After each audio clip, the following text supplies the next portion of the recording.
নমস্কার বন্ধুরা, তোমরা দেখছো তোমাদেরই প্রিয় ইউটিউব চ্যানেল প্রগতি 365 দ্য কি টু সাকসেস।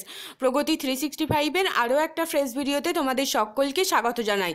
বন্ধুরা, তোমাদেরকে জানিয়ে দেবো যারা যারা আরপিএফ কনস্টেবলের এক্সাম দিয়েছিলে তাদের কিন্তু রেজাল্ট আউট হয়ে গেছে। তোমাদেরকে এই ভিডিওর মাধ্যমে আমি দেখিয়ে দেবো যে কিভাবে তোমরা নিজেদের রেজাল্ট চেক করবে এবং তোমাদের জন্য পরবর্তী ধাপ কি হতে চলেছে। তোমাদেরকে রিকোয়েস্ট করব তোমরা এই ভিডিওটা প্রথম থেকে শেষ অবধি দেখতে থাকো এবং যদি তুমি এই চ্যানেলে নতুন হয়ে থাকো তাহলে অবশ্যই ভিডিও স্ক্রিনের নিচে লাল কালারের সাবস্ক্রাইব বাটনে ক্লিক করে এবং পাশে দেওয়া বেল আইকনে ক্লিক করে চ্যানেলটাকে সাবস্ক্রাইব করে নাও। তাহলে পরবর্তীকালে এরকমই লেটেস্ট ইম্পর্টেন্ট নোটিফিকেশনগুলো খুব সহজেই তোমার কাছে পৌঁছে যাবে। এখন থেকে তোমরা আমাকে আনএকাডেমিতেও ফলো করতে পারো। সেক্ষেত্রে তোমাদেরকে গুগলের প্লে স্টোর থেকে আনএকাডেমি লার্নিং অ্যাপ ডাউনলোড করে নিতে হবে এবং সেখানে লগ ইন করে সার্চ বাটনে শ্রবণা সাধু খান এই নামে সার্চ করে তোমরা আমাকে ফলো করতে পারো, অথবা এই ভিডিওর ডেসক্রিপশন বক্স থেকেও তোমরা ডিরেক্টলি ফলো করার জন্য লিঙ্ক পেয়ে যাবে। তোমরা অবশ্যই অ্যাপটা ডাউনলোড করে নাও এবং আমাকে ফলো করো বিভিন্ন রকমের আপকামিং এক্সামগুলোর নিয়মিত ক্লাস বিনামূল্যে পাওয়ার জন্যে। দেখো বন্ধুরা, আমি এখানে আরপিএফ এর অফিসিয়াল ওয়েবসাইটে রয়েছি। তো তোমাদেরকে এখানে দেখিয়ে দেবো যে select a group to view shortlisted candidate for PMT, PET and DV. অর্থাৎ এখান থেকে শর্টলিস্টেড ক্যান্ডিডেটদেরকে দেখা যাবে, তাদের নাম দেখা যাবে পিএমটি, পিইটি এবং ডকুমেন্ট ভেরিফিকেশনের জন্য যারা সিলেক্টেড হয়েছে। তো তোমাদেরকে জানিয়ে দেবো যে গ্রুপ এ, বি, ই এবং এফ গ্রুপের রেজাল্ট আউট হয়েছে। তো সেক্ষেত্রে ওয়েস্ট বেঙ্গল থেকে অনেকেই সি এবং ডি গ্রুপের জন্য আবেদন করে। তো সি এবং ডি গ্রুপের রেজাল্টও খুব তাড়াতাড়ি আসতে চলেছে। তো এখানে কিভাবে নিজেদের রেজাল্টটা চেক করবে সেটা একটুখানি দেখে নাও।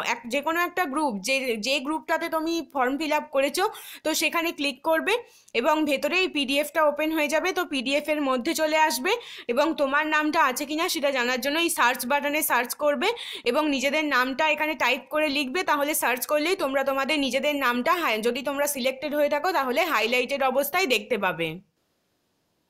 আরও একটা জিনিস তোমাদেরকে দেখিয়ে দেবো, এখানে টেন্টেটিভ যে পিইটি ডেট সেটাও কিন্তু এখানে দেখা যাচ্ছে ফার্স্ট উইক অফ এপ্রিল 2019। অর্থাৎ এপ্রিলের প্রথম সপ্তাহ থেকেই কিন্তু শুরু হয়ে যাবে আরপিএফের ফিজিক্যাল মেজারমেন্ট টেস্ট এবং ফিজিক্যাল এফিসিয়েন্সি টেস্ট। সেটা কিন্তু এখানে ভালো করেই লেখা রয়েছে। তো তোমাদের সি গ্রুপ এবং ডি গ্রুপের রেজাল্টও খুব তাড়াতাড়ি আসতে চলেছে, হয়তো মার্চের শেষের দিক করেই চলে আসবে রেজাল্টটা। এবং এখানে টেন্টেটিভ যেটা দেওয়া রয়েছে ফার্স্ট উইক অফ এপ্রিল 2019-এই তোমাদের শুরু হতে চলেছে ফিজিক্যাল মেজারমেন্ট টেস্ট এবং ফিজিক্যাল এফিসিয়েন্সি টেস্ট। এখানে ফিজিক্যাল মেজারমেন্ট টেস্ট এবং ফিজিক্যাল এফিসিয়েন্সি টেস্টের জন্য কোন ক্রাইটেরিয়া রাখা হবে সেটা কিন্তু তোমাদের জন্য অলরেডি আউট হয়ে গিয়েছিল যখন তোমাদের জন্য আরপিএফ এর অফিসিয়াল নোটিফিকেশান আউট হয়েছিল। তো সেখানেই তোমাদের জন্য লেখা ছিল। তো তোমরা যদি আবারও সেটা চেক করে নিতে চাও তাহলে নোটিফিকেশানে ক্লিক করবে এবং নোটিফিকেশানে ক্লিক করলে ইংলিশ আর হিন্দি অপশন আসবে। তো ইংলিশ যদি তোমরা চুজ করে নাও বা হিন্দি চুজ করতে পারো, তো তোমাদের সামনে সেই অফিসিয়াল নোটিফিকেশানটা ওপেন হয়ে যাবে এবং এখান থেকে তোমরা ভ্যাকেন্সি, ফিজিক্যাল মেজারমেন্ট টেস্ট এবং ফিজিক্যাল এফিসিয়েন্সি টেস্টের ক্রাইটেরিয়াগুলো চেক করে নিতে পারবে। তো তোমাদেরকে দেখিয়ে দেবো সি এবং ডি গ্রুপের জন্য কিন্তু খুব ভালো ভ্যাকেন্সি ছিল, যেখানে ওয়েস্ট বেঙ্গলের ক্যান্ডিডেটরা ফিল আপ করেছে। তো 1287 জন ক্যান্ডিডেট ছিল, ভ্যাকেন্সি ছিল মেল ক্যান্ডিডেটদের জন্য সি গ্রুপে এবং 1046টা ভ্যাকেন্সি ছিল ডি গ্রুপের জন্য। ডি গ্রুপের জন্য ভ্যাকেন্সি ছিল ছেলেদের জন্য।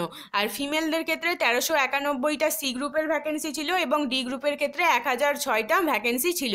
তো এখানে তোমাদের জন্য দেখে নেব যে ফিজিক্যাল মেজারমেন্ট টেস্টে কীরকম ক্রাইটেরিয়ার কথা বলা হয়েছে।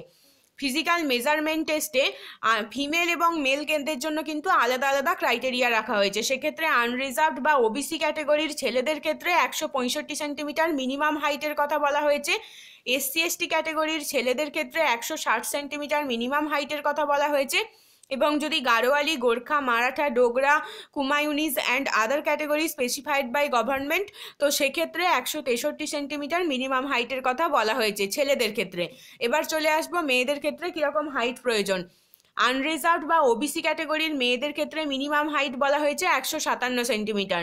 এসসি এসটি ক্যাটেগরির মেয়েদের ক্ষেত্রে 152 সেন্টিমিটার মিনিমাম হাইটের কথা বলা হয়েছে এবং এই সমস্ত উল্লেখ্য ক্যাটেগরির জন্য 155 সেন্টিমিটার মিনিমাম হাইটের কথা বলা হয়েছে। তোমাদেরকে জানিয়ে দেবো বন্ধুরা যে ফিমেল ক্যাটাগরির ক্যান্ডিডেটদের জন্য কোনো রকম কোনো চেস্টের ক্রাইটেরিয়া নেই। ছেলেদের ক্ষেত্রে দেখে নেব যে উইদাউট এক্সপ্যানশন যেটা বলা হচ্ছে, মিনিমাম চেস্টের কথা বলা হচ্ছে 80 সেন্টিমিটার, এবং উইথ এক্সপ্যানশন 85 সেন্টিমিটার চেস্টের কথা বলা হচ্ছে। তো SC ST ক্যাটাগরি এবং আদার ক্যাটাগরির জন্য বেশ কিছু ছাড় রয়েছে, তোমরা চাইলে এই নোটিফিকেশানে এসে তোমরা সেটা দেখে নিতে পারো। দেখে নেব ফিজিক্যাল এফিসিয়েন্সি টেস্টের ক্ষেত্রে কীরকম ক্রাইটেরিয়া রাখা হয়েছে। ফিজিক্যাল এফিসিয়েন্সি টেস্টের ক্ষেত্রে ছেলেদের এবং মেয়েদের জন্য আলাদা আলাদা ক্রাইটেরিয়া। ছেলেদের ক্ষেত্রে যেটা বলা হচ্ছে 1600 মিটার দৌড়তে হবে 5 মিনিট 45 সেকেন্ড সময়ের মধ্যে, এবং মেয়েদের ক্ষেত্রে দৌড়তে হবে 3 মিনিট 40 সেকেন্ডের মধ্যে 800 মিটার দৌড় দিতে হবে। আর লং জাম্পের কথা ছেলেদের ক্ষেত্রে যেটা বলা হচ্ছে 14 ফিট দূর থেকে লং জাম্প দিতে হবে, এবং মেয়েদেরকে 9 ফুট দূরত্ব থেকে লং জাম্প দিতে হবে। হাই জাম্পের কথা বলা হয়েছে 4 ফুট উঁচু থেকে ছেলেদেরকে মানে হাই জাম্পটা দিতে হবে, এবং মেয়েদের ক্ষেত্রে 3 ফুট উঁচু থেকে হাই জাম্প দিতে হবে। তো যারা যারা সিলেক্টেড হয়েছে তারা অবশ্যই এখন থেকে প্র্যাকটিস করতে থাকো, কারণ মানে ফার্স্ট উইক অফ এপ্রিল কিন্তু খুব একটা, এবং ডি গ্রুপের ক্যান্ডিডেটরাও যারা যারা পাস করবে মনে হচ্ছে তারাও অবশ্যই এখন থেকে কিন্তু প্র্যাকটিস করতে থাকো, তোমাদের কিছুটা সুবিধা হয়ে যাবে। যদি তোমাদের ভালো লাগে একটা লাইক করে দাও, কমেন্টে মতামত জানাও, এবং প্রচুর পরিমাণে শেয়ার করো। RPF এর প্রচুর ক্যান্ডিডেট রয়েছে, খানিকটা হলেও তাদেরকে হেল্প করার একটা সুযোগ পাবো। শেষ অবধি দেখার জন্য অসংখ্য ধন্যবাদ।